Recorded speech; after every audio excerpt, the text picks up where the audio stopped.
söyleyeyim. Gülşah Toprak öyle.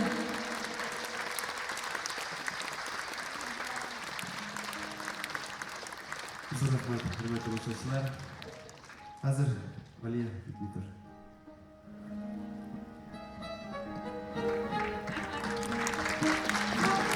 Rahmet size, bize. Rahmet. Rahmet bize.